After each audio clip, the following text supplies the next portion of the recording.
നമ്മുടെ കുടുംബത്തിൽ നമുക്കേറെ വേണ്ടപ്പെട്ട ഒരാൾ മരണപ്പെട്ടു എന്ന് കരുതുക. അത് ചിലപ്പോൾ നമ്മുടെ അച്ഛനാവാം, അമ്മയാവാം, സഹോദരങ്ങളാവാം, വലിയച്ഛനോ വലിയമ്മയോ, അങ്ങനെ നമുക്കേറെ പ്രിയപ്പെട്ട ആരെങ്കിലും ആവാം. ആ വ്യക്തിയുടെ മരണാനന്തര കർമ്മങ്ങൾ ചെയ്യാൻ ആർക്കൊക്കെയാണ് അവകാശം?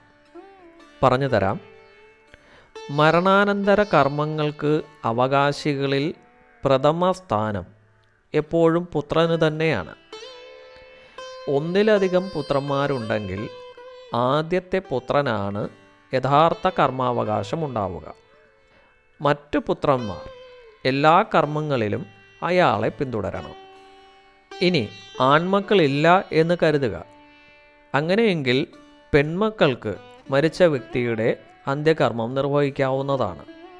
പുത്രൻ്റെ പുത്രൻ, അയാളുടെ പുത്രൻ, മരണപ്പെട്ടയാളിൻ്റെ സഹോദരൻ, സഹോദരപുത്രൻ എന്നിവർക്കും പിതൃകർമ്മം ചെയ്യാൻ അവകാശമുണ്ട്.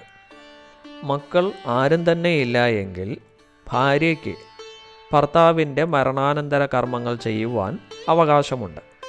ഇനി ഈ പറഞ്ഞവരുടെ അഭാവത്തിൽ മറ്റ് ബന്ധുക്കൾക്കും മരണാനന്തര കർമ്മങ്ങൾ ചെയ്യാവുന്നതാണ്. മരുമക്കത്തായത്തിൽ മരുമക്കൾക്കും മരണാനന്തര കർമ്മങ്ങൾ ചെയ്യാം. ശേഷക്രിയ ചെയ്യാൻ അവകാശമുള്ളതുകൊണ്ടാണ് അനന്തരവന്മാരെ ശേഷക്കാർ എന്ന് പറയുന്നത്. ഇനി ബന്ധുജനങ്ങൾ ആരുമില്ലാത്തൊരു വ്യക്തിയാണെങ്കിൽ ശേഷക്രിയ ചെയ്യാൻ ദേശാധികാരിക്ക് അധികാരമുണ്ട്. അതുപോലെ മരിച്ച വ്യക്തിയുടെ ശിഷ്യർക്കോ സ്നേഹിതർക്കോ കർമ്മം ചെയ്യാവുന്നതാണ്.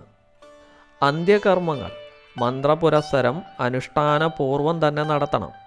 എങ്കിൽ മാത്രമേ പരേതാത്മാവിന് മോക്ഷപ്രാപ്തി ലഭിക്കുകയുള്ളൂ. കലഹിച്ചുകൊണ്ടും കണ്ണീരൊഴുക്കിക്കൊണ്ടും ചെയ്യുന്ന പിതൃകർമ്മങ്ങൾ ഉചിതമായിരിക്കുകയില്ല. അനാഥനായി മരിച്ചയാളുടെ ജഡം സംസ്കരിക്കുന്നവന് അനേകം യാഗങ്ങൾ നടത്തിയ ഫലം കൈവരുമെന്ന് പുരാണങ്ങൾ പറയുന്നു.